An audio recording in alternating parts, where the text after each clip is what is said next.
Hello, this is Michael Porcelli, Chess in Black and White, and this is the introduction video to my new Chessable repertoire, Unbalanced, the French Winawer for Black. In this book, we take a look at the French Winawer, which starts e4, e6, d4, d5, knight c3, and bishop b4. This is a very unbalanced opening where both sides have good attacking chances.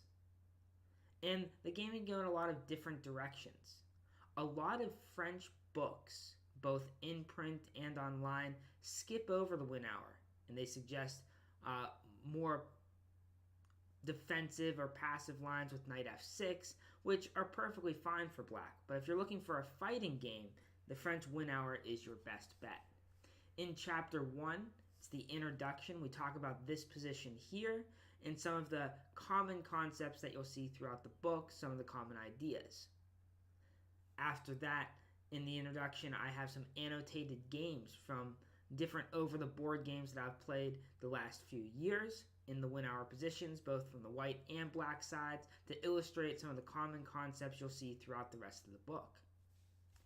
In Chapter 2, we have what is perhaps the most famous Winawer lines, the poison pawn variations. This is where white attacks the weak g7 pawn, and black simply lets white have it.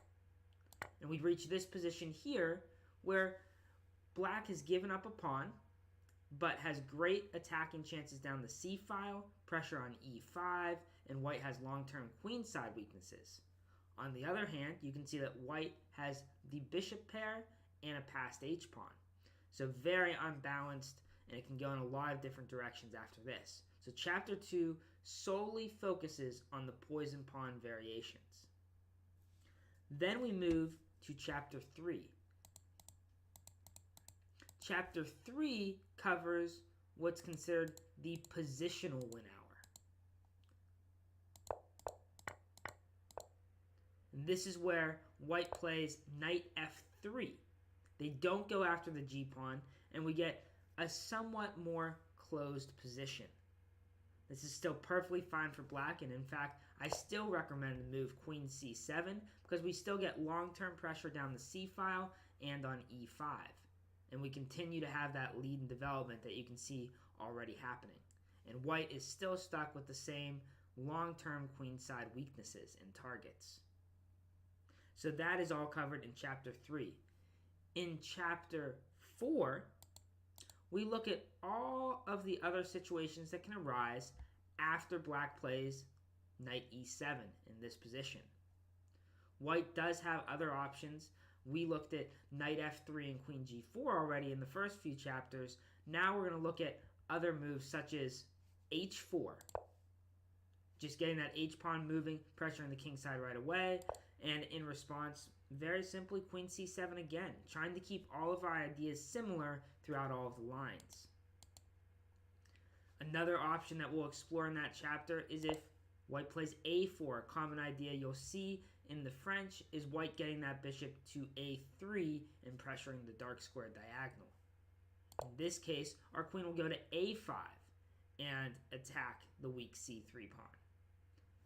So not only will that chapter cover those two moves, it will also cover any other sidelines that happen after knight e7. In Chapter 5, we're going to look at what happens when white doesn't play a3. White often plays a3 in order to get rid of that bishop so that white has the bishop pair, but in exchange, black gets to target those c-pawns. So what happens when white does not even play a3? Well, one of the common other options would be bishop d2, breaking the pin and making sure that if white doesn't want doubled c-pawns, black can't force them to get doubled c-pawns. In this case, black would continue to develop very normally with knight e7 once again. And in this chapter, we'll explore all of the types of positions that can arise from here. In Chapter 6, we get what's called the exchange Winawer. So this is where instead of the exchange French right away, white has played knight c3 first, bishop b4, and then white chooses to take on d5. Often the next move here would be bishop d3, although we will look at other options too for white. And here, black would play the unintuitive move, knight c6. Notice that in this position, we're not playing the c5 break. So it's important to look in these lines so that you know when you don't even have to play c5. So we're pressuring that d-pawn right away. So this chapter is going to be solely focused on all of the positions and lines that arise from the exchange Winawer. Some of you may be familiar with some of these positions because I have another book just on the exchange French. But this is going to expand on what we covered there and have a whole chapter just on the exchange Winawer, which is well over 20 lines. Next, in chapter 7, we have all of the early sidelines that white can take. All of the different things that can happen after we play bishop b4 and white doesn't want to do anything normal. So what types of sidelines will you see? Well, for example, knight e2, making sure that the c-pawns don't get doubled, supporting the d-pawn, but blocking in their bishop. In this case, it would be another situation where we don't need to play c5. We can play knight c6 right away. So that would be one of the example sidelines. Another possible sideline that you would see is playing a3 without having pushed the e-pawn to e5. This actually gives up the e-pawn, and now white can go in a lot of different directions. They can actually try and gambit again with f3. They can try and pressure g7 with queen g4. So a lot of different things can arise after this. So that chapter will focus on all these early sidelines from white. And that brings us to chapter 8. In chapter 8, I have 18 annotated master games. 3 for each chapter of the book that has different variations. So each of those annotated master games covers a line that you learned in the book or a position that's very similar, and it goes through and illustrates those concepts and shows how those concepts lead to black eventually winning the games, all by high quality players. In chapter 9, we have thematic tactics. So that chapter is dedicated to puzzles and tactics that can arise from Winawer positions. So every puzzle in that chapter is from a Winawer game.